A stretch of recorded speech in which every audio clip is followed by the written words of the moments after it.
la raison pour laquelle vous êtes ici aujourd'hui, c'est que un jour vous avez vu notre content. Il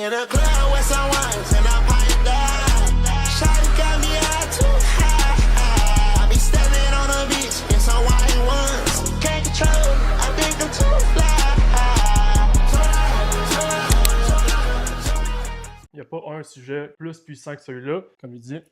Content. Donc, je veux que, après, mettons, ce meeting-là aujourd'hui, genre, tout le monde, pas sur un numéro de focus de commencer du content, mais genre, tout le monde dit, OK, good. So, je vais faire du content. Live, je suis pas, mettons, ici pour vous montrer les dernières stratégies de content, qu'est-ce qu'on fait, qu'est-ce qui marche, etc. Parce que, en réalité, bon, genre, je pense que qui fait du content live?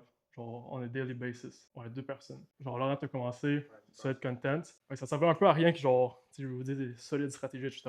Mon but principal, c'est vraiment que vous croyez, genre, au content un peu comme nous, on y croit, parce que comme j'ai écrit, genre, la raison pour laquelle vous êtes ici aujourd'hui, c'est qu'un jour, vous avez vu notre content. Genre, qu'on fait chez Skank Profits, moi, Xav, peu importe qui, derrière le content. Il y a l'idée, mettons, de faire du content, puis aussi, genre, croire au content en mode, genre, si j'en fais pas, j'aurai pas de clients. C'est un peu ce genre de jeu que vous pensez. Fait que, tu sais, vous avez vu notre content, Reels, vous avez vu Pin Post, vous avez vu Stories, vous avez vu YouTube même, YouTube VSL. En ce moment, tous nos nouveaux clients rentrent dans la YouTube VSL, fucking boosté, genre 3200 views. C'est une chose que vous allez aussi pouvoir faire. Tous ces formats-là, ils partageaient la même croyance, puis le même message à chaque fois. Comme mon point personnel, puis c'est un peu différent pour vous vu que c'est une agence, mais ça mène à mon premier point, qui est quand vous startez, genre la répétition va créer l'autorité, puis pas être original, puis être parfait. Je sais que beaucoup de monde vont essayer de faire du content au départ, ils vont penser, les stories, il faut qu'ils soient parfaites, mon montage soit parfait, etc. Mais comme ça, on s'en fout un peu au départ. Même nous, on fait les selfie reels, puis ça print. C'est plus la répétition comme être là souvent. Quand, mettons, vous pensez au content, vous pensez souvent, mettons, à vos hooks, montage, etc., l'originalité, être le best. Mais c'est à ce moment-là que vous allez être super overwhelmed, puis vous allez arrêter de faire du content. Parce que vous savez pas quoi faire, genre, comment faire du bon montage, comment faire les story sequences, exemple les notes, sont super bien travaillés. Fait que vous allez penser à faire le bon montage, tout est beau sur une semaine, finalement vous n'allez pas poster, puis vos compétiteurs vont poster, puis donc tes clients. Fait que c'est pas ça qu'on veut. Quand vous commencez, il y a une chose à focus, c'est la répétition brutale, genre d'une même idée. Là, j'ai mis un exemple pour nous, puis oui, by the way, vous pouvez faire ça comme sur différents angles, puis c'est mon point ici. Là, j'ai mis comme mon exemple personnel avec Skank Profits, mais qui agit comme la répétition d'une même idée ou d'une même croyance. Exemple, nous, quel modèle de business qui est le plus adapté aux débutants pour commencer de zéro? Que ce soit mettons une vidéo YouTube, un reel selfie, ou exemple une story sequence, à chaque fois, je faisais la même chose, je vais me répéter genre over and over and over. C'est pas parce que j'ai rien d'autre à dire. C'est pas parce que genre, je manque d'idées ou peu importe. Si vous voyez mon content, puis genre, je me répète à chaque fois, comme j'ai dit, c'est pas parce que j'ai rien d'autre à dire, c'est parce que la réalité, c'est que le market a besoin d'entendre 50 fois avant d'acheter de vous. Fait que répétez la même chose over and over and over. C'est exactement ça que vous avez besoin. Puis c'est comme ça que tu crées l'autorité dans un market. Pas en changeant à chaque semaine de message. Il faut utiliser la même chose, le même message au même market pendant 6 mois s'il faut, 1 an, même 2 ans. Peu importe votre niche, by the way. Comme je dis, pas en changeant de message à chaque semaine. Et changer de message, ça va souvent amener de tu vas avoir le meilleur montage, tu vas avoir les meilleures stories, puis là, tu vas essayer différents types d'angles ou whatever. Puis je vais parler aussi un peu plus tard, comme je pense que vous allez vraiment aimer ça, c'est au départ, tu vas dire, ah, good, mon content va pas être bon, mais votre content va aussi évoluer avec le temps, puis je vais vous en parler un peu plus tard, ça va faire plus de sens. Je sais, mettons, en faisant ça, comme de répéter la même chose over and over and over, je sais qu'il y a beaucoup de monde qui vont se dire comme, ah, mon audience va être tannée d'entendre mon content, etc. Puis c'est ça qui m'amène à mon deuxième point, actually. Le content, il n'est pas fait pour être aimé par tout le monde, il est fait pour être cru. Quand vous allez prendre le content au sérieux, commencer à faire du content genre weekly basis, beaucoup de Reels, YouTube, etc. Vous allez chercher des likes, de l'approbation. Mais en réalité, ce qui va vraiment convertir, c'est votre conviction, certitude aussi. Puis aussi, genre, le fait que tu es déjà passé par là. Même si vous commencez déjà à build, ou peu importe, ça fait pas longtemps que vous avez lancé l'agence, je vais montrer que vous êtes passé par là, vous savez de quoi vous parlez. On s'en fout des likes, on s'en fout des views, ou peu importe. Le monde veut vraiment savoir est-ce que tu es sûr de ton content, puis tu as l'air de savoir de quoi tu parles. Exemple, moi, il y a 3 ans, je workais au Shop Santé. Je dis pas ça pour le fun. Je sais que vous avez un avatar client complètement différent, mais moi, je vais dire ça parce que je sais que tout le monde qui va venir avec nous dans notre programme veut savoir tu comprends-tu ma situation? Tu comprends-tu mes problèmes? As-tu déjà été dans cette situation-là? Puis c'est pour ça que je répète à chaque fois, j'ai work au Shop Santé il y a 3 ans, blablabla. Mais aussi, je l'ai fait pour X, Y, Z nombre de personnes. Fait que c'est, t'as-tu déjà été dans ma situation? Puis tu comprends-tu où est-ce que je veux m'en aller aussi? Puis ça, vous devez mettre en place, peu importe votre niche, peu importe votre service, juste tu peux voir comme good. Tu comprends-tu ma situation? Puis tu comprends-tu où est-ce que je veux aller aussi? Le best. Une chose à vraiment savoir, c'est le monde ne va pas suivre les plus smart, ils vont suivre le monde qui sont le plus sûrs d'eux. Puis aussi, genre, ça c'est en dehors, mettons, de la présentation, mais des fois, vous allez voir du monde, genre pop-off sur Instagram, etc. Puis tu fais, je suis genre 8 fois plus smart que ce boy-là, mais ça, c'est parce que la personne a vraiment l'air genre sûre d'elle par rapport à ses idées. C'est vraiment ça qu'il faut focus. Ta capacité à transmettre un belief. Puis ça, c'est une des choses que je crois le plus, surtout pour nous, c'est Scaling Profit, mais pour vous aussi. Parce que si, mettons, vous faites du content pour construction, agent immobilier, etc., tu veux comme transmettre ton belief sur peu importe ce que tu sers. Fait que par exemple, nous, dans un Québec où est-ce que tout le monde veut devenir un trader, nous, c'est transmettre le belief que par une agence, c'est le meilleur modèle. C'est tout. Jusqu'à temps qu'ils y croient eux-mêmes. C'est la seule affaire que vous voulez focus. Dans votre content, être sûr et certain, puis pas « Ah, je pense » ou peu importe. Non, vous voulez être sûr, puis transmettre ce belief-là aux gens, peu importe c'est quoi le belief de votre compagnie, aux gens. Un peu comme on fait, comme j'ai dit. Le modèle de l'agence, c'est le meilleur modèle pour débutants, puis tu fais ça du content, tu répètes la même chose jusqu'à temps que le monde commence à y croire aussi, puis commence à venir avec toi. Tu peux être maladroit, imparfait, répétitif, tant que tu es certain dans ton content, c'est sûr que le monde va venir avec toi. Ils veulent avoir du monde, tu sais, souvent genre construction, agent immobilier, peu importe c'est quoi, le monde, ils vont vraiment juste vouloir quelqu'un genre plus sûr d'eux. Qui comprend les problèmes, mais il a l'air d'avoir plus de structure dans votre agence. Ils vont venir avec vous si vous êtes certain. Pas genre incertain dans votre petit content, genre être un peu gêné ou peu importe. Non, le monde, ils vont venir avec vous parce que vous avez l'air des ballers. Puis, je vais mettre un petit disclaimer. Tu sais, j'ai parlé de répétition, etc. Puis c'est exactement ce que je parlais tantôt. Répétez la même chose, genre pas avoir, mettons, le même message chaque 2 semaines. Mais si votre business évolue, genre attendez-vous à ce que votre content évolue aussi. Fait que c'est vraiment une petite nuance entre les deux, comme c'est correct. Si exemple, il y a 6 mois, vous dites quelque chose, puis exemple maintenant, vous avez comme évolué, puis maintenant vous êtes comme ah, genre, je répète pas la même chose, j'ai un nouveau message, comme ça c'est normal. Je veux que vous fassiez la nuance, là, un peu comme nous. À some point, on aidait plus le monde qui faisait 10, 15 par mois. Après ça, on a change. C'est pas comme ne pas répéter la même chose. Parce que si vous évoluez en tant que personne, en tant qu'entrepreneur, c'est normal aussi que le content évolue. Mais ce qui m'amène à mon troisième point, qui est le content, c'est un amplificateur, et pas genre le sauveur dans votre business. Commencez pas le content en pensant que c'est ça qui va sauver la business. Le contenu a jamais créé une business faible. Ça l'a juste rendu dans des business faibles plus visibles. C'est la seule affaire que ça l'a fait. Comme j'ai dit, pensez pas que c'est une business qui est pas des bonnes fondations, vous savez pas exactement ce qui votre ICP, votre service, c'est pas d'ordine, etc. Pensez pas que le content va vous sauver. Le content va juste mettre plus de visibilité sur votre business qui est pas bonne. Fait que ne pas tomber dans la roue de seulement faire du content. Par exemple, j'ai un petit exemple, je pense que j'ai dit dans la prochaine slide, mais exemple de passer 8 heures par jour à faire du content en pensant que c'est ça que vous faites avancer, genre ça s'en fout un peu. Bon, il faut vraiment dial in la business avant de commencer à faire du content. Comme j'ai dit, ça va juste amplifier ce qui existe déjà. Clarté ou confusion. S'il y a de la confusion dans votre business, ça va juste montrer au monde qu'il y a de la confusion dans votre business. Le monde va le voir. Surtout si vous targetez genre construction, agent immobilier, peu importe, ils vont le voir. Tu comprends pas ton subject, tu n'as pas les bonnes fondations. Si c'est vraiment dialed in les fondations, tu commences à faire du content, c'est là que ça va amplifier, mais vers le haut. Ça va aussi montrer que c'est une autorité dans le market ou je suis un amateur qui essaie de se faire sauver par le content. Si ta business est flou, ton content va être flou aussi. Puis si tes fondations sont dialed in, c'est là que le content va vraiment devenir violent. Parce que tu vas voir que tu vas pouvoir en faire genre 8 par jour si tu veux, ça va juste faire rentrer plus de monde. Pas le pids, man. Fait, comme je l'ai dit, je pense pour finir ce point-là, comme le content, c'est vraiment pas un raccourci. C'est pas sur un mégaphone. Je pense que la conclusion sur ce point-là, c'est genre get your shit dialed in, surtout les fondations, l'acquisition, puis après ça, commencer à faire du content. Je pense que c'est aussi une des raisons pourquoi on fait pas, mettons, du content genre semaine 1, semaine 2. Je pense que c'est pour ça qu'il n'y en a pas beaucoup ici qui en font. Mais c'est une chose que, une fois que c'est correct, une fois que les fondations sont built, commencer à faire du content, ça va juste vraiment aider. Sentez-vous pas productif ou accompli si vous faites 2 reels en 8 heures, c'est votre seul task de la day. Ça, c'est la pire chose que vous pouvez faire. Puis, genre, je dis ça par expérience. Genre, j'ai vu beaucoup de monde, par exemple, 2 reels super bien édités dans leur journée. Puis, au final, ça fait juste que, genre, ils font rien, puis leur business avance pas. Tu vas commencer, genre, tu vas continuer à work sur les main components de ta business. Donc, attends-toi à ce que ton contenu évolue aussi avec le temps. Parce que si vos fondations, mettons, évoluent, mais ça se peut que le messaging dans votre content évolue aussi. Fait que dites-vous pas, ah, là, je répète pas la même chose, là, je suis wrong. Non. Il y aura comme une bonne nuance entre les deux, comme j'ai dit tantôt. Ce qui m'amène à mon quatrième point. Peut-être qu'ici, il y a un gars qui s'est déjà dit, peut-être pas aussi, mais pourquoi à 60$ par mois, je fais des selfie-reels et pas des fous edits? Ça, c'est un énorme point. Parce que ça va toucher beaucoup de monde ici, comme du monde qui sont déjà rendus à 20$ par month, whatever. Ça, c'est une grosse partie. Le contenu, c'est une preuve de travail, pas une vitrine. Ça, c'est un Mosi qui l'a dit, puis genre, je voulais être énormément avec ça. Ton contenu doit répondre inconsciemment, genre, dans la tête de tes leads à est-ce que cette personne-là travaille vraiment? As-tu vraiment les results qu'elle dit avoir? Pas genre est-ce que c'est cool ou est-ce que c'est beau par exemple? Puis là je parle de l'édit, pas du branding by the way, parce qu'il y a une grosse différence entre les deux. Mais ton content, genre votre content, il doit directement montrer que vous avancez. Puis le meilleur exemple que je peux vous dire, c'est la seule raison pour qu'on fait comme des selfie reels parce que on a comme 107 membres dans le Discord. Théoriquement, comme je vous pose la question. Avec 107 membres dans le Discord, est-ce que vous pensez vraiment que en fait, est-ce que vous auriez embarqué dans Scaling Profit si je postais 4 edits parfaits par semaine de ce que je mange pour déjeuner, par exemple.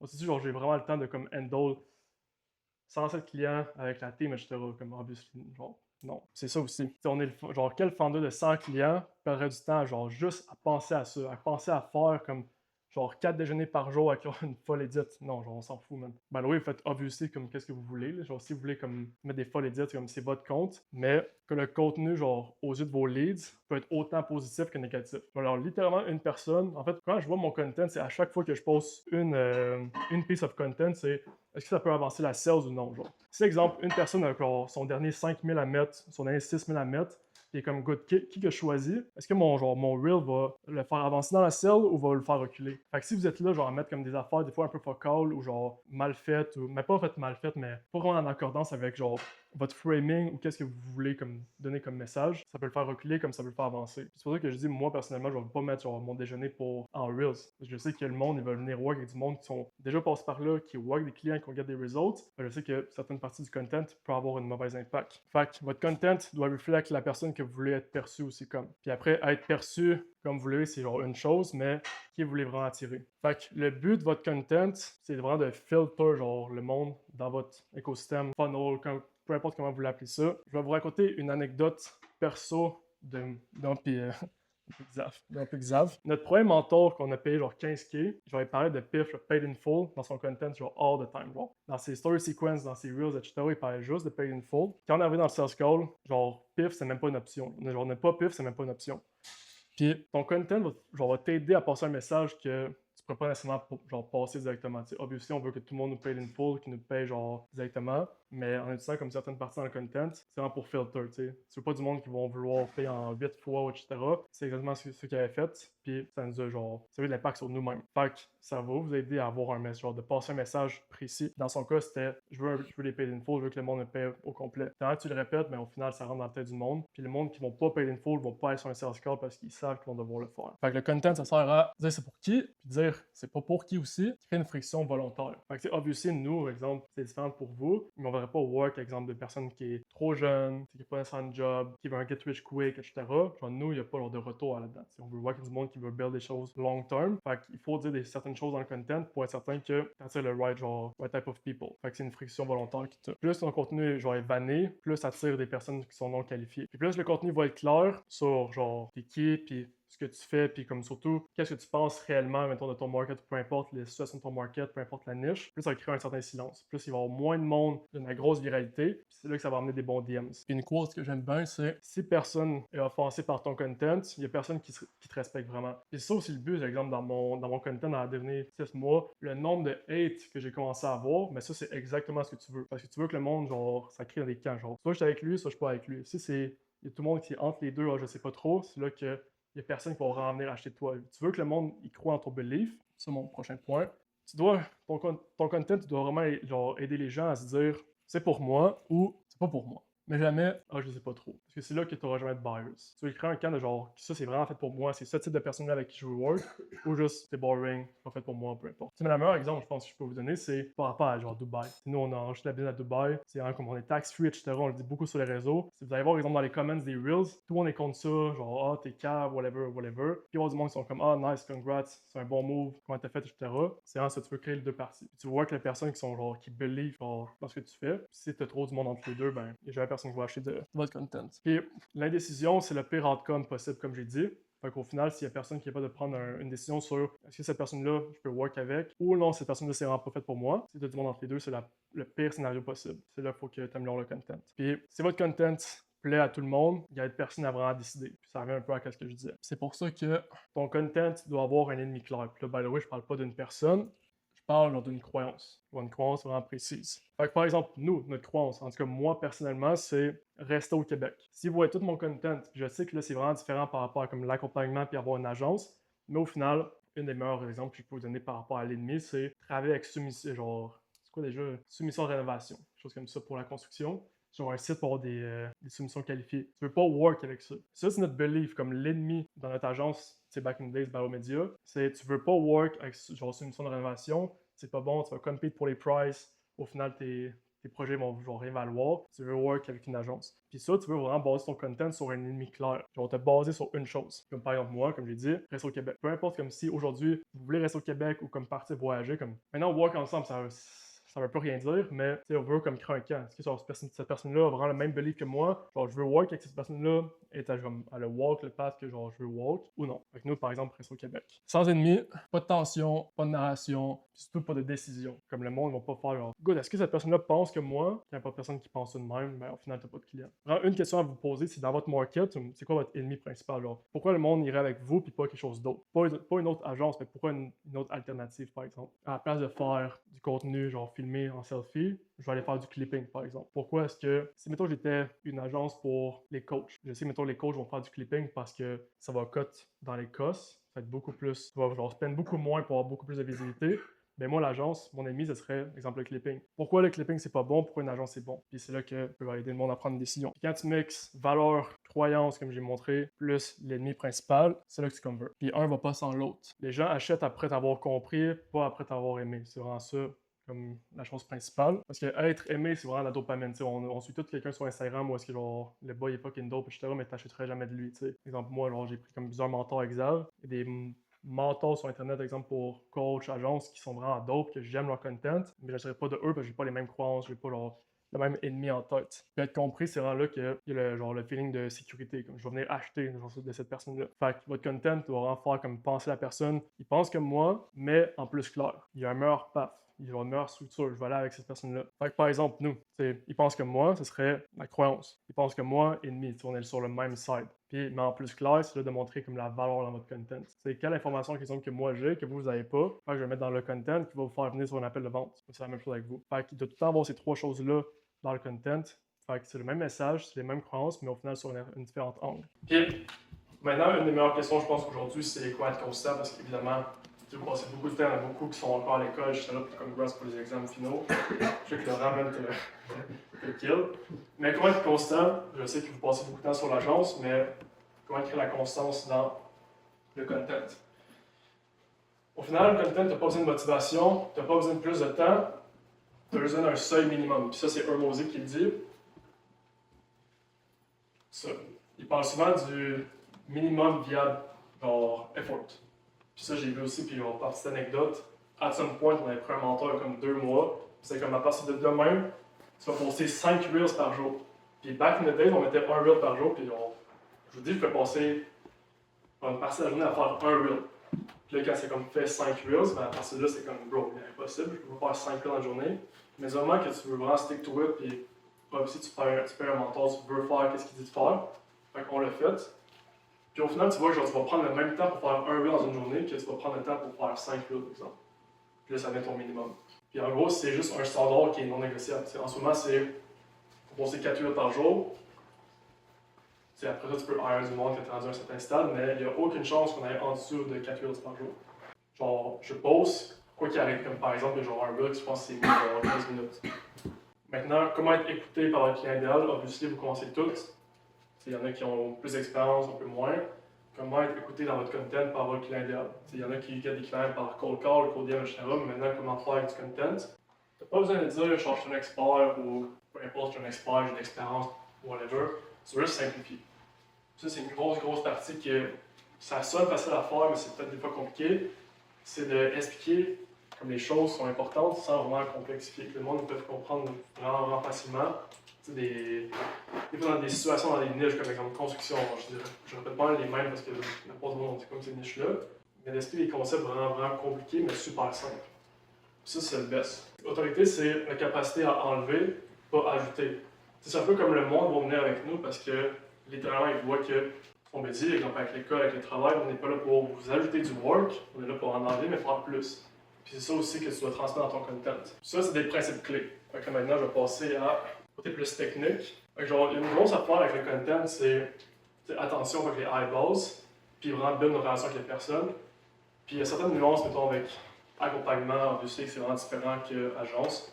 C'est, mettons, accompagnement, le monde va vraiment acheter de personnes, qui est une bonne vibe entre, puis agence, c'est vraiment plus au niveau comme de la promesse en tant que telle. Mais relation, attention, c'est ça que je voulais dire. Comme je m'en fous si vous faisiez construction, comme ça va être actually valuable pour vous quand même. Puis ça, avec ça, on va pouvoir en work là-dessus comme dans les prochaines semaines. Mais genre juste que vous puissiez vous visualiser peut-être dans quelques mois quand vous allez mettons à faire que je vais vous montrer. Fait que vous devez utiliser IG et YouTube, même si vous êtes en construction. Parce qu'il y a des choses à faire là-dedans. Puis même moi, j'avais le belief que avant que si vous êtes en construction, si vous êtes en immobilier, etc., vous ne pouvez pas utiliser YouTube. Ça, c'est quand même faux. C'est plus par rapport à quel format que vous avez utilisé. IG, c'est une bonne source d'attention. C'est tout le temps rester top of mind. Fait que créer une relation, par exemple, avec les stories, de rester top of mind avec les reels, par exemple, avoir les personnes dans les DM. Mais en réalité, c'est que les personnes ne décident pas de vous voir sur Instagram. T'sais, le monde va voir un reel, ils vont peut-être écouter, mais ils vont pas décider de vous garder. Fait qu'ils passent pas nécessairement du temps avec vous. C'est plus un être entertaining. Fait que c'est pas vraiment le best. Par contre, comparé à YouTube, où est-ce que quelqu'un va décider littéralement d'aller regarder un 15 minutes de votre content, c'est là que vous allez build la relation. Parce que quand quelqu'un va décider, genre par lui-même, d'aller regarder genre une piece of content, c'est là que vous allez voir. Vous allez être capable de build une relation. T'sais. C'est aussi pour ça que au début de la présentation, je vous montrais la VSL, la vidéo de 40 minutes. C'est une vidéo de 40 minutes qui explique, par exemple, notre background, le modèle de l'agence, quoi faire pour avoir les premiers clients, etc., comme quel message envoyer. La personne, avant chaque appel de vente, va passer dans un process de 40 minutes avec moi, qu'on envoie dans les DM.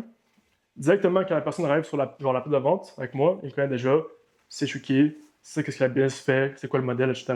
Mais la personne a décidé par elle-même d'aller regarder la vidéo, puis pas juste scroller sur Instagram. Fait que ça l'aide à build la relation vraiment. C'est vraiment le plus important. Après ça, vous pouvez utiliser les stories, par exemple, pour convertir. Parce qu'au final, les personnes qui vont convertir peuvent prendre des appels sur YouTube, mais YouTube, c'est vraiment pour build la relation. Après ça, vous faites convert sur Instagram, par exemple, des stories. Où est-ce que le monde va des reminders dans les story sequences, un peu comme que je fais à genre aux 2 jours, où est-ce que je vais faire un call to action ou juste envoyer une valeur, peu importe. Je sais que des fois, en agence, ça peut être un peu différent parce que au final, le monde, il run des ads comme lead form, par exemple. Si vous n'allez pas build une audience qualifiée, mais si vous voyez que vous buildez une audience qualifiée, exemple avec le profile funnel sur Instagram, ben les stories, ça peut être une bonne chose. Si vous voyez que vous avez des clients potentiels qui n'ont pas encore closé sur Instagram, utilisez les stories. C'est un peu comme Laurent tu fais, là. Je trouve ça c'est excellent. Parce que, tu sais, une couple de petits call to action par-ci par-là, si la personne a genre un petit désir de voir changer la situation, il voit ça au genre 2 jours, il va juste le prendre. C'est simple. Mais c'est important de bien prendre en compte votre marché et votre client idéal. Puis ça, c'est vraiment le plus gros point avec YouTube, c'est que votre YouTube va être différent que genre la mienne, vos vidéos. Obviously. Fait que par exemple, ça. Vu qu'une shot, genre quand même vraiment flou, mais c'est une vidéo de 15 minutes, en fait 16 minutes sur un miro complet, où est-ce que je vais expliquer comment aller signer ses 5 premiers clients. Enfin, je vais passer à travers les fondations, etc. Fait que je vais faire ça parce que mon market est vraiment plus sophistiqué que, exemple, une compagnie de construction. Fait que quelqu'un, exemple vous, va passer 15 minutes sur un miro à m'écouter. Ouais, ça, mon client idéal va passer 15 minutes à regarder un miro, mais pas leur Bob en construction, tu sais. Il va finir son chiffre, il va pas aller regarder un miro de vous, genre comment je vais aller get des clients. Fait que si vous pensez faire du YouTube éventuellement, mais vous pensez à faire des miros comme dans ce genre de niche-là, oubliez ça.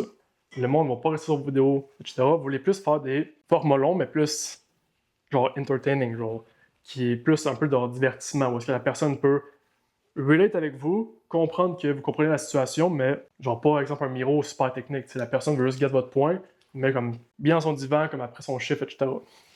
Comme par exemple, c'est de même. Où est-ce que le gars, c'est quasiment genre format un peu podcast seul, où est-ce qu'il va parler de genre des meilleures stratégies pour grow la business de construction, puis pour choisir cette vidéo-là, je l'ai écouté, le coup, genre en x2. C'est vraiment ça, tu sais, la personne parle le langage de la construction, exactement, la personne va aller voir cette vidéo-là, va voir qu'il comprend la situation, comprend les problèmes, mais une chose que moi j'ai pas, qui est les meilleures stratégies pour faire grow la construction. C'est le même principe. Fait que, obviously, si vous pensez à launch une chaîne YouTube, faire des vidéos YouTube, faites pas comme des miros, comme je dis. Faites plus des vidéos qui vont actually parler comme à votre cible. La meilleure exemple que je pourrais donner, par exemple, qu'on a déjà fait, c'est soumission rénovation contre Facebook Ads. Alors ça, c'est un sujet que, ça, by the way, c'est pour la construction, là. C'est un sujet que votre client va, genre, votre avatar client va comprendre. Puis vous faites pas ça sur un miro, vous faites ça, exemple, assis dans votre divan, où est-ce que vous expliquez les pour et les contre d'utiliser soumission rénovation plus Facebook Ads. Puis la personne a tellement, genre, de familiarité avec soumission rénovation, elle l'utilise. Ses friends qui ont des compagnies de construction l'utilisent aussi. Puis là, si tu fais, par exemple, une vidéo sur de quoi qui est familier avec lui, ben il va l'écouter, genre, par pur divertissement. Puis c'est là que, il va commencer à vous connaître, commencer à genre, croire vos beliefs, qu'exemple Facebook Ads c'est mieux. puis pas exemple seulement en Reels où est-ce que ça dure 45 minutes, genre 45 secondes. En conclusion, le content, c'est pas là pour faire de l'argent principalement. Il est là pour dire à votre marché, voici quoi que je pense, c'est quoi mes croyances. Puis ici, transmettre genre, mon message de façon constante, avec poster assez souvent, c'est l'objectif. C'est là que l'argent va devenir la conséquence. Bon, fait que dans la présentation, ça va être pas trop long, pas trop plate. C'est quand même un sujet vraiment important, honnêtement, pour scaler. C'est pas beaucoup parlé, honnêtement, parce que c'est moi comme nice à parler que je vois contenu ou ads ou même peut-être AI. Ça peut être plate, mais vraiment, comme si vous focussez là-dessus, vous allez scaler vraiment plus rapidement. Fait que data puis opération. C'est précisément ça que je m'occupe dans la compagnie. Je sais qu'il y a Yann qui est comme plus front-end, contenu, ads, sales. Il y a Emile qui est setter aussi. Moi, je m'occupe plus de client. Il y a aussi Xav qui va être là. Mais aussi beaucoup plus de qualité data, créer des systèmes, savoir c'est où qu'il faut mettre nos ressources, c'est où qu'il faut allocater aussi nos ressources, puis c'est quoi les problèmes qu'il y a actuellement, puis qu'est-ce qu'il faut régler. Fait que, pour qu'est-ce qu'on va couvrir aujourd'hui, c'est numéro 1, la raison de track les data. Mon but, c'est de vous get hype sur les data. Parce que si vous get hype là-dessus, c'est impossible que vous ne scalez pas, honnêtement. Fait que vous get hype là-dessus, de savoir aussi comment comprendre les data. Fait que, c'est quoi les data à track? C'est quoi les tracking systems qu'on utilise à l'interne aussi? Développer la capacité à lire et interpréter les data, parce que c'est une chose d'avoir les data, mais en tant que tel, les data ne valent rien. Tant que tu ne peux pas savoir comment les lire, comment exécuter aussi dessus, ça ne va rien valoir. Fait que, comment exécutionner sur les data. Après ça, on parle aussi du plus gros bottleneck, d'agence que personne ne parle. Spoiler alert, c'est pas les data. L'importance des highest revenue activities, puis l'équation SPAD. Fait que pour start, comme je disais tantôt, peut-être que vous n'êtes pas les plus grands fans des data, mais je vais vous montrer aujourd'hui pourquoi c'est la clé pour scaler. Fait que les data et opérations, c'est vraiment les ingrédients secrets que tous les entrepreneurs à succès utilisent pour scaler. Parce que tu ne peux pas scaler juste flying blind, tu fais juste mettre du work, parce qu'à un moment, tu vas être un wall, puis si tu hits un wall, tu ne vas pas savoir pourquoi que le wall arrive, puis comment te dégager du wall. Fait qu'aujourd'hui, je vais expliquer exactement comment utiliser les data pour pouvoir atteindre n'importe quel objectif que vous voulez atteindre. Fait que numéro 1, pourquoi track les data? Ben, la business, c'est rien de moins que des maths. Honnêtement, la business, c'est rien d'émotionnel, c'est juste des chiffres. Puis si vous faites un certain nombre d'efforts, vous avez un certain nombre de résultats. Fait que c'est rien moins que des maths. Puis c'est quoi les data? C'est des chiffres pour faire des maths. Fait qu'il faut vraiment ôter ses émotions et pencher beaucoup plus vers le côté logique. Ça peut être facile à dire. C'est pas tout le temps facile à faire, honnêtement. Surtout quand vous faites ça full-time, puis qu'au final, comme votre vie dépend de ça. Mais le plus que vous pouvez comme séparer côté émotionnel, puis vraiment juste vous mettre logique là-dessus, puis regarder les chiffres hard, regarder votre business aussi hard, vous allez avoir beaucoup plus d'impact. Parce que je te garantis que si je regarde les datas des 30 derniers jours, je peux prédire les résultats que tu vas avoir dans la business. Si je regarde le nombre de contenus que tu publies, le nombre de outreach que tu fais, le nombre de ads que tu fais, je peux prédire combien de leads que tu vas avoir, combien de clients que tu vas closer. Parce que c'est juste des maths. Puis la business, c'est vraiment beaucoup plus prédictible que tu le penses. Fait qu'il y a beaucoup de personnes qui espèrent se rendre à un stade d'avoir une business prédictible. Mais en réalité, ce que la business est trop prédictible. Même live, même si tu atteins 10K par mois, tu vas avoir 50K par mois. Quand le monde veut avoir une business prédictible, ce qu'ils veulent souvent, c'est qu'ils veulent avoir un flow prédictible. Ils veulent avoir des clients prédictibles. Mais en ce moment, si tu n'as pas beaucoup de clients, c'est la prédictibilité des actions que tu fais. Ce que je veux dire par là, c'est que si tu veux le rendre prédictible, il faut que tu increase input, il faut que tu track tes data pour savoir qu'est-ce qu'il faut increase. Il faut vraiment forcer la prédictibilité, mais la bonne prédictibilité, et arrêter de croire qu'un miracle va arriver. Arrêtez de croire qu'il y a un reel qui va t'amener comme 3 nouveaux clients, qu'il y a une ad qui te manque pour pouvoir comme bump ta business. Il faut arrêter d'avoir un miracle, puis vraiment forcer une bonne prédictibilité. Fait que les data nous permettent vraiment d'éliminer le guesswork, d'avoir un plan clair pour arriver à nos objectifs. Ce qui nous permet de gagner en clarté, en constance, puis en confiance. Parce que quand tu checkes tes data, tu vas savoir exactement quel move faire, ce qui permet d'avoir la clarté sur ta business. Tu as plus de constance aussi.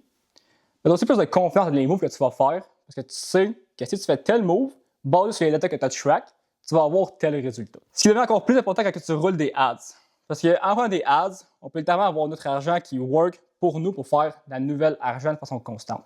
Après, tu trades ton temps pour faire du outreach, tu as ton argent qui travaille pour toi. Mais quand ton argent qui travaille pour toi, que tu work hard pour ton argent, tu ne veux pas juste le gaspiller.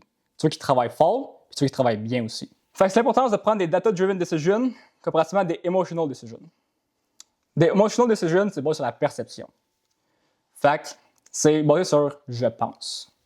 Je pense que ça ne marche pas. J'ai l'impression que c'est le closing le problème. Je feel que mes leads sont moins qualifiés récemment. Je crois que mes ads sont fatigués. Je pense que je vais avoir mon offre. Je suis sûr que, mettons, il y a une couple d'entre vous qui dit ces questions-là. Mais ça mène à des réactions impulsives. Fait que tu prends des moves qui, au final, te coupent à tes résultats. Tu fais des changements trop tôt. Tu manques de constance et tu manques beaucoup d'opportunités en ce moment. Fait que prendre des data-driven decisions, c'est vraiment basé sur la réalité. Comme le graph ici. Tu sais t'as combien de leads, tu sais ton book call rate, tu sais ton closing rate. Fait que tu sais à la fin du mois combien que tu vas avoir. Fait que ça ressemble mettons à mon booking rate est passé de 20 à 11%. Tu le sais qu'il y a un problème, tu le vois. Le show-up rate a chuté à 48%. Tu le sais, c'est pas bon. Le closing est stable à 32%, on a ses KPI, c'est pas ça le problème. Le cost per lead est stable, on peut increase les ads. Ce qui mène à avoir des actions plus cohérentes, plus ciblées, plus scalables, puis générer un ROI beaucoup plus facilement aussi. Fait que c'est quelle métrique au final qu'il faut track? Bien, il y a certaines métriques qui sont universelles qu'on va toujours track. C'est souvent eux du sales process. Fait que nombre de leads, nombre de book call, nombre de live calls que tu vas avoir. Puis tu vas aussi track le plus possible eux que tu vas contrôler. Parce que, exemple, tu track le cash collected, comme je vais dire tantôt, c'est bon, mais le cash collected, le revenu, c'est juste le output, c'est le résultat que tu vas avoir des actions que tu vas faire. Fait que d'autres métriques comme le pourcentage, ton booking rate, ton show-up rate, ton closing rate. Puis au final, tu veux track ton cash collected, ton revenu, mais comme je t'ai dit, c'est le résultat que tu vas avoir des autres métriques que tu vas track. Dépendamment du funnel que tu vas utiliser, ça va être le lead form funnel, le call funnel, le profile funnel, le webinar funnel. C'est que beaucoup de personnes utilisent le lead form et le call, mais dépendamment du funnel que tu vas utiliser, il va y avoir d'autres métriques qui peuvent s'ajuster. Fait que ça peut être le nombre de followers, le nombre de followers qualifiés, le nombre de opt-ins, le nombre de vues, le pourcentage d'engagement, qui peut être utile à ajouter aux métriques universelles. Mais il y a une règle que je fais tout le temps, c'est que tu vas toujours tracker tout ce qui est utile sans complexifier. Parce que la réalité, c'est qu'il y a mille et une choses que tu pourrais acheter dans la business, mais tu ne veux pas non plus te créer du noise. Tu vas avoir le maximum de data pour prendre des décisions, pour prendre les bonnes décisions, sans nécessairement avoir trop de data pour te créer de la confusion. Ça, c'est vraiment une chose qu'il ne faut pas tomber dans le panneau, c'est que y a toujours mille et une data que tu peux track, puis tu ne veux pas non plus comme tracker everything, parce que numéro un, ça ne finira pas. Puis tu vas juste avoir plus de noise, plus de confusion pour prendre tes décisions, puis ça va venir encore à prendre un peu des emotional decisions, parce que là, tu ne vas pas savoir vraiment sur quelle action il faut que tu te bases. Fait que pour commencer, tu track les métriques universelles, comme je disais tantôt, et après ça, ajoute eux qui te sont nécessaires. Fait que quand que nous, on track à l'interne chez Scaling Profits, bien, numéro un, on a un overview de l'acquisition. Fait que le tracker d'acquisition Google Sheets que vous avez, on l'a utilisé nous aussi. On l'a modifié un peu comme que vous pouvez voir, il y a des colonnes que vous n'avez pas. Mais ça, c'est vraiment pour avoir comme l'overview de l'acquisition. Fait que vous pouvez voir aussi, exemple, c'est comme la partie DM Ads, ça c'est le sales process. On a ici comme les métriques importantes, le ad spend, le cash, le revenu, le ROI sur le cash, donc on est profitable sur le first month sur les ads, le ROI sur le revenu, cost per lead, total leads, puis le lead to close. Le lead to close, c'est une nouvelle métrique qu'on track. On veut idéalement qu'on ait comme 3% de close sur le total nombre de leads. On a aussi le forecast qui est vraiment important pour nous autres. Fait que le forecast, dans le fond, ça track les métriques qu'on va avoir estimées sur la fin du mois. Comme ça, on peut voir est-ce qu'on est on track pour nos objectifs, est-ce qu'on est on track sur nos KPI ou on lag. Puis si on lag, c'est de savoir quelle action il faut prendre pour rectifier ça pour se remettre on track. Parce qu'on a comme le récapitulatif de la semaine puis les ad stats. Ça, c'est comme le gros overview qu'on va venir regarder. On a aussi un deuxième tracker à l'interne qu'on va utiliser qui va être plus précis sur l'acquisition et sur le lead source.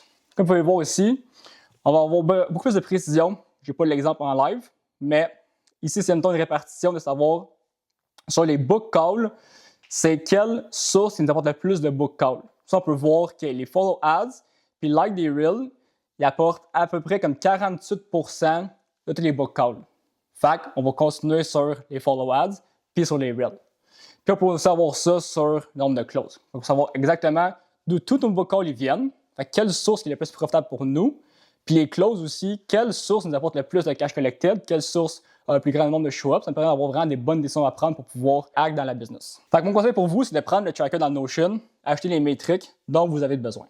Fait que le tracker d'acquisition aussi. Après ça, comment lire et interpréter les datas? Parce que là, vous avez comme toutes les datas que vous pouvez act dessus, mais c'est important de savoir comment lire pour que vous puissiez savoir comment exécuter sur les datas. Les datas, ils valent rien si tu comprends pas ce que tu regardes. Si tu veux regarder des chiffres, puis tu sais pas comment agir ces chiffres-là, tu vas rester au même stade. Le but des datas, c'est de prédire le résultat, de pouvoir identifier les bottlenecks qui arrivent.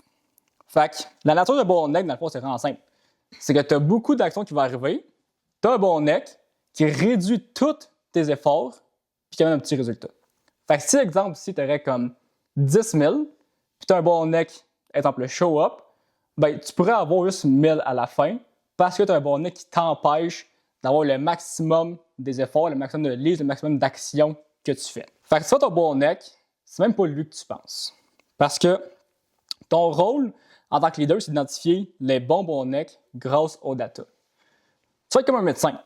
Tu vas arrêter de guesser, puis tu vas savoir exactement lequel régler. Parce que une chose qui arrive, c'est que souvent, quand vous ne traquez pas, vous essayez de régler un mauvais bottleneck, puis passer des semaines dessus, même des mois dessus, sans avoir aucune amélioration, puis vous demander c'est quoi qui se passe, parce que vous réglez le mauvais bottleneck, qui n'est pas la même cause comme d'étranglement dans le sales process.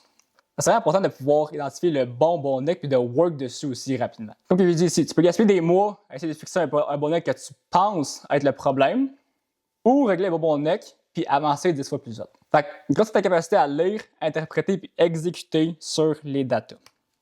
Fait que pour commencer à lire les datas, il faut que tu puisses établir tes KPI. Fait que tes Key Performance Indicators. Les KPI, c'est les métriques que tu vas viser pour atteindre ton objectif. Fait que tu peux utiliser le calculateur à KPI dans Notion sur les ressources. Dans le fond, le KPI, c'est savoir, pour atteindre mon objectif, c'est quoi que je veux avoir comme métrique. Exemple, le closing rate, un 25%. Fait que tu en closes 1 sur 4. Ou pour le show-up rate, un 70%. Puis c'est en allant les KPI que tu vas savoir si tu es under KPI ou tu as un potentiel bottleneck ou si tu es over puis tu es good. Fait que dans ton tracker, tu veux insérer tes KPI visuellement pour savoir quand tu es en déficit. Moi, je mets les KPI en haut. Puis j'ai mis aussi un code de couleur pour savoir quand je suis over KPI. Fait que le vert ici, 28% closing rate, c'est bon. Fait qu'il faut que je fasse attention. Fait qu'il pourrait avoir un potentiel bottleneck qui pourrait arriver. Je l'ai mis en jaune ici. Faire attention. Puis, je mets aussi en rouge, c'est que c'est un urgent fix. Quand il est vraiment en dessous des KPI, que là, ça m'alarme, puis là, il faut que je hack rapidement. Exemple, le show up rate ici. Fait que pour faire ça, tu vas aller dans la mise en forme conditionnelle de tracker, puis tu vas aller mise en forme conditionnelle ici, insérer tes KPI avec les chiffres et la couleur. Des exemples de KPI classiques, mettons un coût par lead, ça pourrait être comme de 20 $. Un booking rate de comme 25%, show up rate de 75%, closing rate de 25%. Tu peux utiliser ces KPI-là comme benchmark, mais après chaque mois, ce que nous on fait, c'est qu'on regarde les KPI qu'on a eu le dernier mois pour les pourcentages de conversion, puis après on se pose la question. Est-ce que le KPI on trouve qu'il est bon ou est-ce qu'on veut qu'il soit amélioré? Fait que si on a un closing rate de comme 30%, on peut prendre ça comme next KPI pour le prochain mois. Si le KPI de vente est comme 15%, on va pas se dire c'est bon. On va savoir qu'il faut l'améliorer. On va faire un KPI désiré qu'on veut atteindre pour avoir l'objectif. Puis là, on va fixer la mise en forme conditionnelle pour avoir ce KPI-là. C'est vraiment important. Un KPI, c'est pas le dream outcome que tu veux avoir, mais c'est la métrique que tu veux viser. Il y aura une différence là-dessus, c'est que tu ne veux pas avoir un KPI beaucoup trop haut non plus pour te dire ça serait le best si j'ai ça comme tout qui marche. Tu ne veux pas te mettre ça un KPI vraiment trop out of reach. Tu vois quelque chose de, si tu changes le KPI, tu mets un peu plus haut, tu mets juste un peu plus haut pour que tu puisses l'atteindre avec peut-être un fixe, peut-être 2 fixes, mais pas un goal. Tu vois, c'est une métrique que tu peux viser. Fait que, comme je dis ici, tu ne peux pas la mettre trop basse ni trop haute non plus. Fait que j'aime mettre les KPI plus conservateurs pour m'assurer d'atteindre mes goals avec un plus gros volume. Puis si je dépasse, puis si le KPI est plus haut, bien avec le gros volume que je vais avoir, je vais avoir une bonne surprise à la fin du mois. Fait qu'avec les KPI, là, on peut commencer à lire les datas. Fait que pour lire les datas, tu dois commencer à lire du top of funnel au bottom du funnel. Parce que la réalité, c'est que si tu commences à lire du bottom du funnel au top, tu risques de fixer des mauvais KPI. Parce que si ton closing rate, c'est le problème. Bon, en fait, je pense que j'ai une taille là-dessus. Si tu commences par le bottom, tu risques d'identifier des bottlenecks qui ne sont pas vraiment la cause d'une défaillance du top du funnel. Qui ne sont pas vraiment à cause d'une défaillance du top du funnel. Donc, un exemple, c'est que si tu as un show-up rate de 50%, ça peut paraître inquiétant. Que tu as un call sur 2 qui se pointe, fait que tu perds beaucoup d'opportunités de vente. Fait qu'au final, si tu as seulement booké 4 calls, c'est pas assez pour justifier que le KPI est inquiétant. Fait que le show-up rate est biaisé. C'est ça que tu vas toujours commencer par le top pour savoir est-ce que c'est le nombre de leads, est-ce que c'est le top de trafic que j'amène qui est le problème, avant de regarder le bottom. Puis si le top fait du sens, c'est assez de leads, c'est assez de book call, c'est vraiment que tu es comme à avoir 2% closing rate, là, c'est un problème. Pour trouver le bottleneck, tu vas toujours prendre celui qui aura le plus gros impact sur le processus de vente puis la profitabilité. Ce que je veux dire, c'est que, c'est comme tu as un KPI, par exemple le show-up rate, qui est un peu en dessous. Peut-être que ton KPI est à 75, tu es à 70, mais c'est peut-être pas nécessairement lui qui va avoir le plus gros impact sur ton ROI à la fin du mois. Peut-être que c'est juste de doubler ton nombre de calls ou de doubler le nombre de leads que tu vas avoir pour avoir un plus gros volume, puis ça peut compenser pour la petite défaillance au KPI que tu vas avoir en dessous. Tu as toujours visé lui qui va avoir le plus gros impact au final sur le processus de vente au complet, puis sur ton cash collected. Fait que maintenant, comment exécuter sur les data? Une fois que tu sais lire et interpréter, il faut que tu puisses exécuter. Il faut que tu puisses prendre action sur ce que tu as lu. Il faudrait que tu imagines dans ce processus comme un ensemble d'engrenages. Que chaque partie roule ensemble pour que tu puisses avoir un bon sales process qui te produit beaucoup de cash. Fait que les leads vont impacter le booking rate, qui vont impacter le show-up rate, qui vont impacter le closing. Fait que chaque partie doit bien rouler pour que l'ensemble produise un bon résultat. Puis chaque KPI correspond à un processus dans la machine. Fait que chaque KPI est comme un nouvel engrenage qui va fueler le prochain, puis qui va avoir un impact aussi sur lui d'avant. Fait que chaque partie du processus de vente comporte aussi ses propres éléments. Fait que, à place de vous expliquer chaque partie de comment exécuter et tous les problèmes qu'il va y avoir, vous listez pour chaque partie du processus différentes questions que vous pouvez vous poser pour savoir est-ce que c'est un problème et comment que vous pouvez les régler aussi. Fait que pour les leads, il y a 4 parties qu'on peut regarder. Il y a les ads, il y a le contenu, il y a le outreach et le messaging. Parce que le KPI avec les leads, ça mesure en combien de personnes entrent dans ton écosystème, dans ton sales process. On veut avoir un minimum de 30 personnes, 30 nouvelles personnes qui découvrent votre offre à chaque jour. On veut avoir un gros flow constant à chaque jour de nouvelles personnes qui connaissent votre offre, qui connaissent votre face, puis qui pourraient être des clients potentiels. Et pour les ads, si vous avez un problème avec les ads, vous pouvez regarder ça. Est-ce que votre coût par leads augmente? Est-ce que votre targeting est encore bon? Est-ce que votre créative est rendu fatigué? Parce qu'un problème fréquent qui peut arriver avec les ads, c'est que les leads baissent. Fait que tu penses que les ads ne marchent plus et qu'il faut une nouvelle stratégie. Fait qu'au final, 95% du temps, la créative est juste fatiguée. Fait qu'il faut que tu fasses des nouvelles ads. Avec le contenu, est-ce que ton contenu est des prospects ou juste des fans? As-tu des carousels, shorts, vidéos qui éduquent aussi ton prospect? Est-ce que les posts sont trop random ou sont orientés vers un problème? Est-ce que ton contenu te positionne comme une autorité? Parce que le problème fréquent avec le contenu, ce que tu postes, ça ne convertit pas. Fait que le contenu n'est juste pas assez adapté pour ton ICP, pour ton avatar client. Pour le outreach, c'est quoi ton volume de messages par jour? Est-ce que ta qualité du script est bonne? Est-ce que ta qualification des comptes ciblés est bien faite? Est-ce que ton ratio réponse DM envoyé? Parce que le problème fréquent, est-ce que tu penses que c'est un problème de leads ou que le outreach ne marche pas? Car au final, c'est souvent un problème de discipline d'outreach que tu n'en fais juste pas assez ou que tu n'es pas assez constant dans ton outreach. Avec le messaging, qui est extrêmement important. Est-ce que tu connais bien ton avatar client? Est-ce que ton message attire les bonnes personnes? Est-ce que les pain points que tu dis sont vraiment ceux que ton avatar client vit en ce moment? Est-ce que la situation désirée que tu projettes, c'est vraiment elle que ton avatar client souhaite avoir? Puis surtout, est-ce que ton message sort du lot? Ça, c'est différentes questions que vous pouvez vous poser si vous identifiez que leads est votre bottleneck. Parce que le problème fréquent, c'est que tu penses que ton marché n'est pas bon, puis au final, ton marché comprend juste mal la valeur que tu essaies de projeter, puis ne sera pas compris à travers ton message. Ça pour les booking rates. Ta conversion, tunnel de vente, puis calendrier. Parce que le KPI se mesure à ta capacité à transformer un lead en appel de vente. Fait que pour conversation, est-ce que les conversations que tu fais sont trop courtes ou trop longues? Est-ce que tu proposes l'appel trop tôt? Est-ce que tu poses seulement des questions ou tu crées du contexte aussi, tu crées du rapport? Es-tu trop vendeur? Est-ce que tu es trop pushy avec la personne? Parce que tu crées un gap de ne pas pouvoir proposer l'appel. Un problème fréquent avec le booking rate pour les conversations, c'est que les prospects pensent que l'appel, c'est juste une vente. Fait que tu as mal fait ta conversation, tu as été trop vendeur, tu as trop pushy, ou même que le call to action a été mal positionné, à la place de paraître un appel pour faire une découverte, pour une consultation, pour voir si ça pourrait être un bon fit, que c'est juste viens, prends mon offre, puis viens acheter. Pour le booking rate, pour le tunnel de vente, on peut voir aussi nos tunnels de vente ressemblent à ça. Fait qu'on avait l'ancien ici avec la petite VSL, le calendrier. On a le nouveau ici avec le calendrier et les testimonials. Fait que, as-tu des résultats clients sur ta landing page? Est-ce que ton offre et ton mécanisme sont clairement expliqués? Est-ce que les personnes savent ce que tu fais? Est-ce que le calendrier est facilement accessible? Est-ce que c'est optimisé pour mobile? Est-ce que ton copywriting est persuasif? C'est toutes des questions que tu peux poser si, exemple, ton booking rate c'est un problème.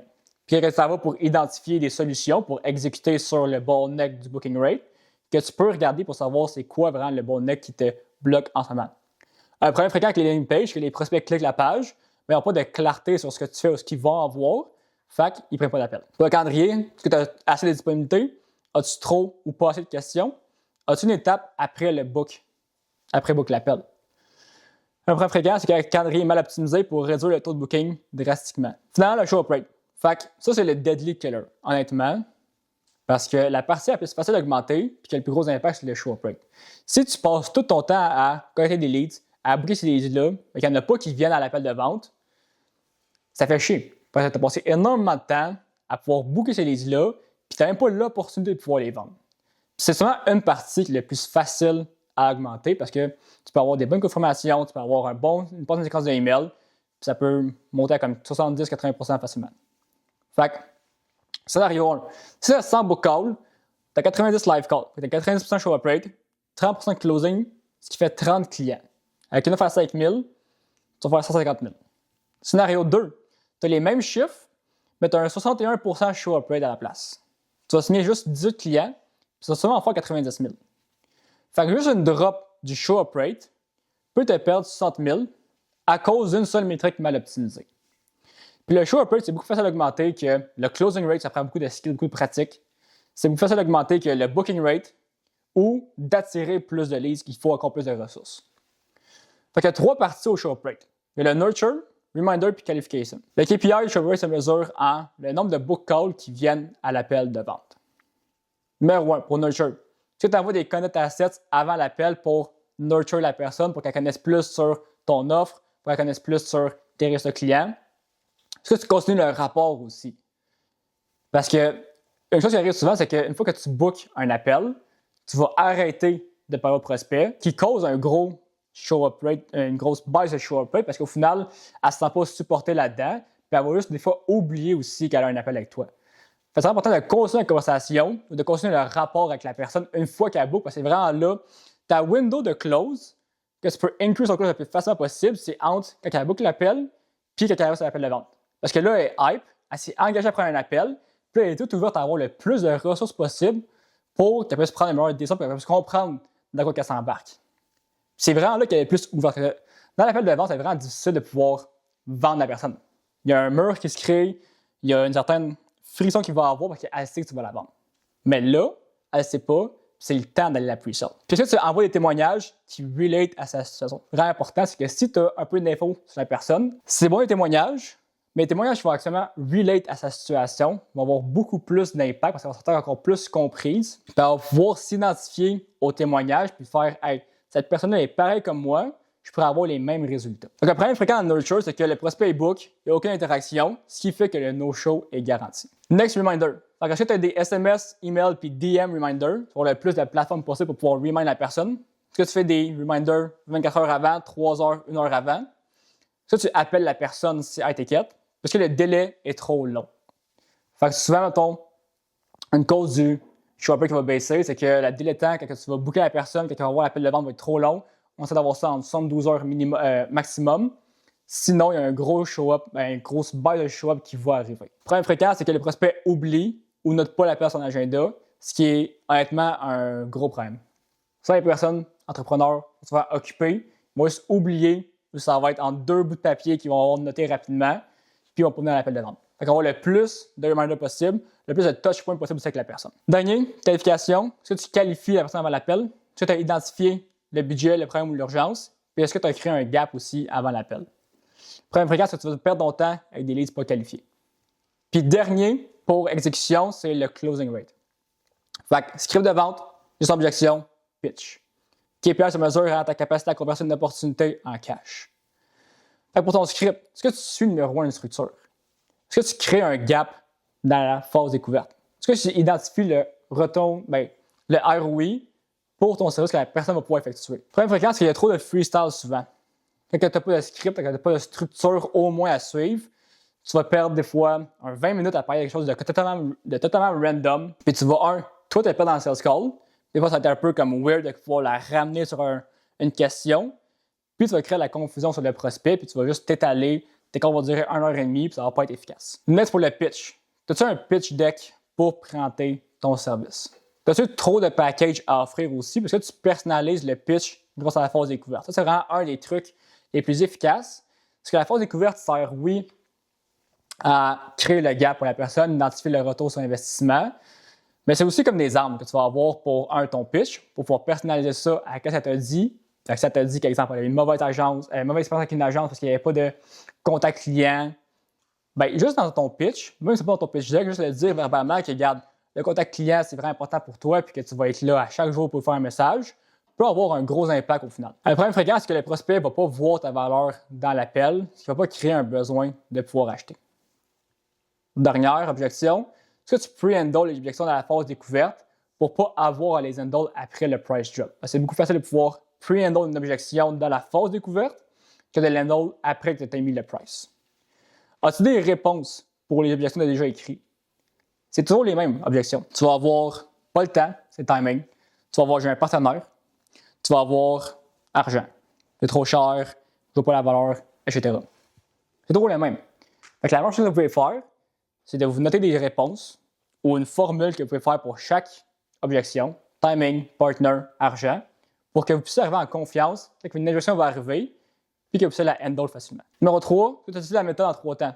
Tu acknowledge l'objection, tu reframes soit en lui parlant, en lui expliquant une seule métaphore, puis tu re-asks une question. Le problème fréquent, c'est que tu perds le contrôle en objection. Fait que tu ne sais pas quoi dire, ça prend par surprise des fois, puis au final, tu laisses le processus partir. Puis les objections, ils sont là. C'est sûr que la vente est faite, puis sinon, si tu n'aurais pas d'objection, tu n'aurais pas besoin d'appel de vente. Tu prends l'appel de vente pour handle l'objection pour que tu puisses faire la vente. La vente start objection. Fait que si vous ne savez pas comment handle, c'est le temps de savoir comment handle une objection pour pouvoir faire une vente. L'important dans l'exécution, c'est de savoir quelle partie bloque puis comment la régler. Comme que je vous ai montré, il y a plusieurs façons que vous pouvez régler le bottleneck tant que vous savez où qui vient. Un exemple concret chez Scaling Profit, c'est qu'en fin octobre, on avait fait 31 000 cash collect après un mois avec la nouvelle offre qu'on avait lancée. On ne savait pas quel type de pub faire. On peut faire des lead forms, on peut faire des follow ads, on peut faire des DM ads, on peut faire des retargeting. Il y a plein de pubs qu'on peut faire. Qu'est-ce qu'on a fait? J'ai passé une journée complète à comptabiliser tous les leads, les book calls, les closes du dernier mois pour savoir exactement où notre cash venait. C'est la raison pour laquelle on a créé le tracker comme j'ai montré. On a réalisé que toute la partie contenu, toute la partie ads.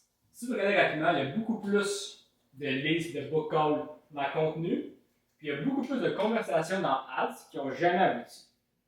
Ce qui veut dire qu'on perdait énormément d'argent en ads, à spam pour des DM ads qui ne convertissaient jamais, qui n'avaient presque pas de close, parce que le contenu marchait extrêmement bien, on avait beaucoup plus de réponses, on avait beaucoup plus de book calls, on avait beaucoup plus de close. Fact, comme j'ai marqué ici, qu'est-ce qu'on a fait? On a juste décidé de faire des follow ads pour booster le contenu qui marchait déjà. Puis ça s'est transformé en 5 733 de ad spend. Ça s'est transformé en 56 215 cash collect, avec un ROAS de x10 sur le premier mois.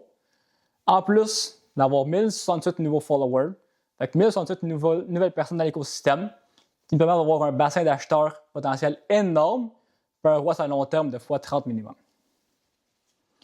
Parce qu'on a bien su lire, interpréter, puis exécuter sur les datas. Une autre chose que je veux vous parler, c'est le côté plus opération. J'ai beaucoup parlé de bottleneck dans ce process puis l'acquisition aujourd'hui. Le plus gros bottleneck dans votre business actuellement, c'est pas ça. Non, c'est vous-même. C'est le founder. Parce qu'en ce moment, en tant que founder, vous faites l'acquisition, vous faites les opérations, vous faites la vente, vous faites le service, vous faites la gestion client.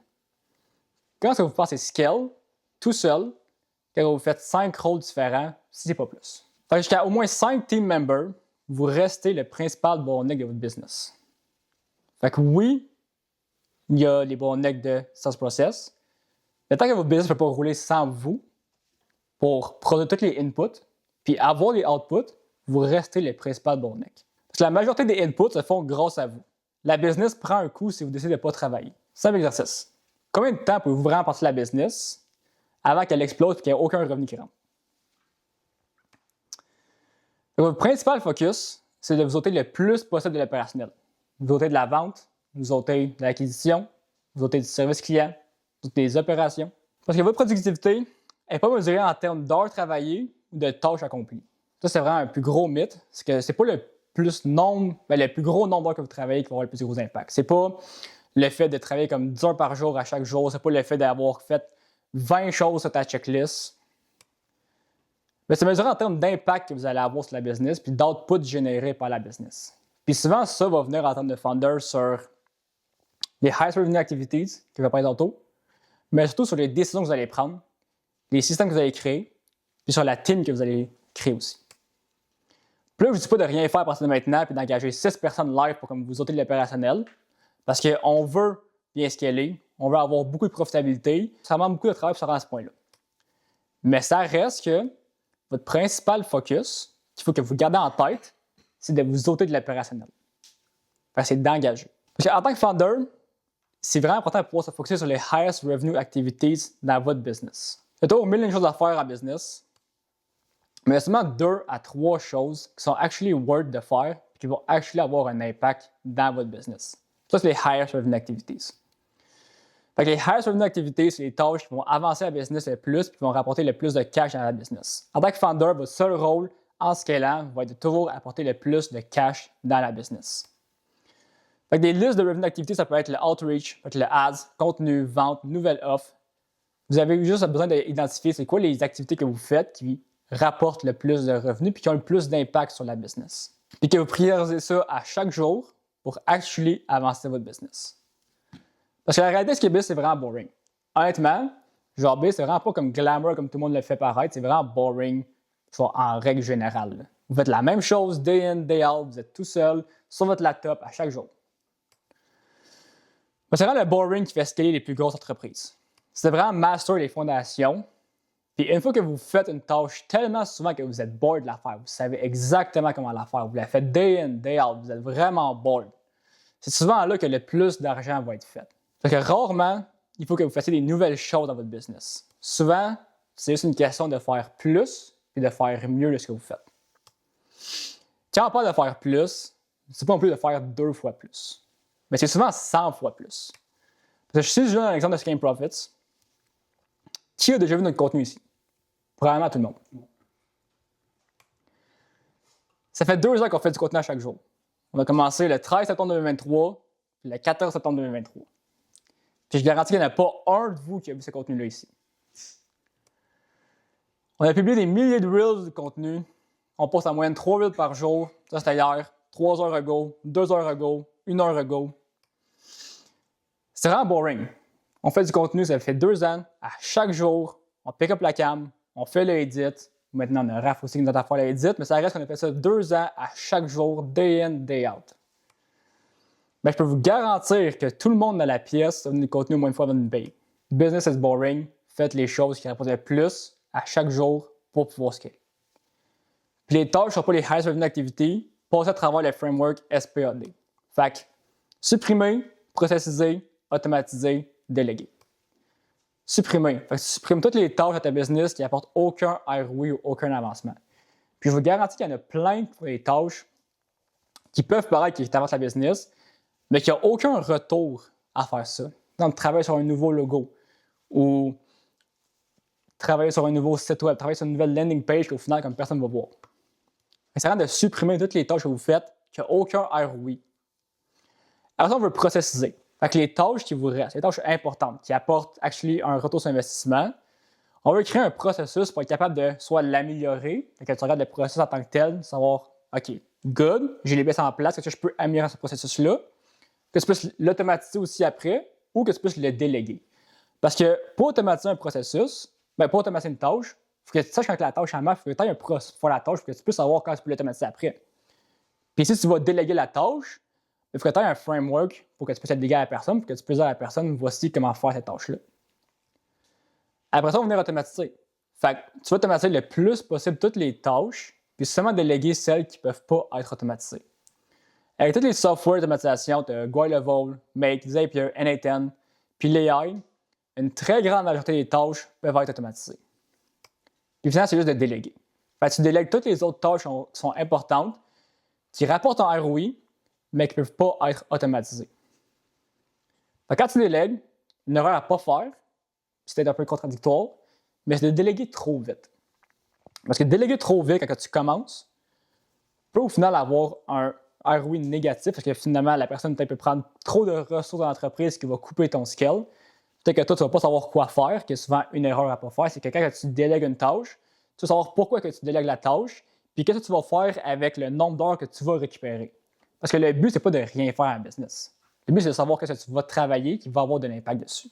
Pour déléguer, tu vas respecter 3 critères. Numéro 1, tu vas savoir au moins les fondations puis principes de la tâche à déléguer pour savoir, comment l'apprendre, mais aussi comment améliorer le team member. Parce que tu ne peux pas déléguer une tâche si toi-même, tu ne sais même pas comment la faire. Parce qu'au final, le team member ne pourra jamais, s'améliorer, mais deux, il pourrait faire une action de merde, il pourrait faire une tâche de merde, puis tu ne le saurais même pas. Tu vas au moins savoir les fondations et les principes. Numéro 2, tu vas déléguer trop vite. En coupant tes marges de profit trop basses, le cash flow est ton meilleur ami en business. Ce que je veux dire, c'est que tu vas pour scaler, tu vas garder tes marges de profit élevées pour que tu puisses réinvestir soit en contenu, soit en ads, pour que tu puisses scaler rapidement, puis après ça, venir déléguer. Puis tu ne veux pas te mettre au cou trop vite. Puis numéro 3, quand tu délègues, il faut aussi que ça soit worth au niveau financier, parce qu'au final, ça reste une job que le gars va faire, pour le team member de rejoindre ton équipe. Parce que oui, au début, tu te bats contre les grosses entreprises, contre les grosses agences, qui peut-être peuvent avoir des avantages meilleurs, un salaire meilleur, puis que oui, transmettre ta vision, transmettre ton énergie va être extrêmement important pour avoir des team members, mais il faut quand même que ce soit worth it au minimum au niveau financier. Parce qu'il y a personne qui va venir travailler avec toi gratuitement pour 300$ par mois. Fait que tout ce qui te reste, c'est tes highest revenue activity qui va permettre de scaler plus rapidement et de collecter beaucoup plus. Fait qu'avec ça, vous savez comment travailler plus efficacement sur les tâches qui importent en éliminant les bottlenecks. Pour avoir une croissance seamless, rapide et profitable. Question? Yes? Quand tu parlais de 3% de lead à close, Yes. c'est quoi? C'est vos likes, vos DMs, puis vos... Nous, on fait ça avec les conversations parce que sinon, ça serait un peu faussé. On a beaucoup de followers qui s'abonnent, qui sont peut-être des faux comptes ou qui ne vont jamais acheter. Fait que c'est pas vraiment un lead. On contacte aussi beaucoup de likes qui est quand même un stretch. Comme nous, on a 20% de nos beaux comptes qui viennent des likes, qui est assez impressionnant honnêtement. Parce qu'au final, comme les personnes font juste like un reel, tu sais. Le niveau d'intent est vraiment bas.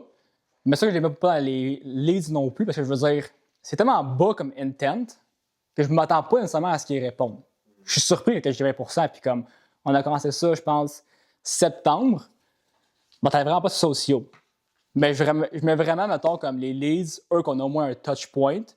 Puis pour nous, une conversation, c'est que la personne répond une fois. Fait que c'est quand même aussi bas. Peut-être pour vous, les leads, je mettrais, mettons, genre, si vous faites du outreach, les personnes qui vous répondent au moins une fois, qui vous savent une conversation, parce que sinon, comme le nombre de leads serait beaucoup trop élevé. Si vous créez des ads, les personnes qui répondent aux ads. Mais pour le lead to close, je vous dirais 3 à 5%, c'est un peu le sweet spot qu'on veut viser. En haut de 5%, vous faites extrêmement bien. En bas de 3%, ça a checké. Any question? Tout? Yes. Good boys.